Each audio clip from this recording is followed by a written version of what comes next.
These children were sold by their parents to military camps right after birth for brutal training. Those who disobeyed would be given numbers and receive special treatment. At age 5, every child was required to watch hunting dogs and wild boars fighting each other. This cruel scene was unbearable to watch. Even so, the instructors wouldn't allow anyone to look away. At 12, they had to take a 100-kilometer long-distance running test every day. The person who came in last would be executed on the spot by the instructors. At 16, they would conduct shooting training on simulated battlefields. Whether enemies or hostages, they would shoot them all. After 18 years of brutal training ended, soldiers would have their names and blood types carved on their faces so that blood transfusions could be given to the wounded on the battlefield later. This way, everyone was trained into an inhuman war machine. They had no expressions, never spoke, and only thought about war and killing. Jimmy was the best among this group of soldiers. He had experienced countless wars and never lost a battle. His battlefield statistics were maxed out, but even though they were so strong, the day came when they would be replaced. This day, the colonel brought a batch of new recruits. They were genetically modified super soldiers. From their appearance, they looked much stronger than Jimmy and his group.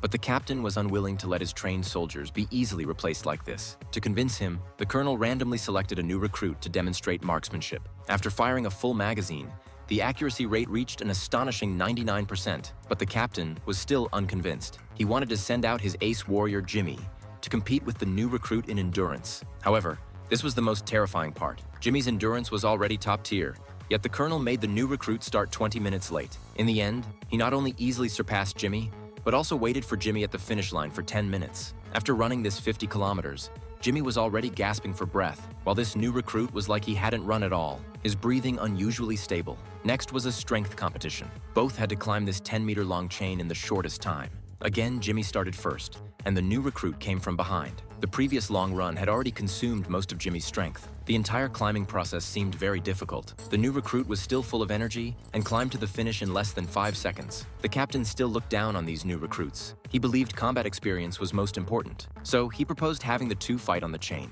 The colonel said this wasn't fair and needed to send out 2 more veterans, plus Jimmy. 3 veterans versus 1 new recruit, but the strength gap was still huge. Soon 2 veterans were kicked down and fell to their deaths. Jimmy took the opportunity to jump on the new recruit's back and blinded one of his eyes. But in the end, he was also knocked down. The veterans were completely defeated. The captain finally accepted the fact that the veterans were being eliminated. As for the bodies of Jimmy and the other 2, they were transported by spaceship to an abandoned planet and thrown away like garbage. But unexpectedly, Jimmy miraculously survived.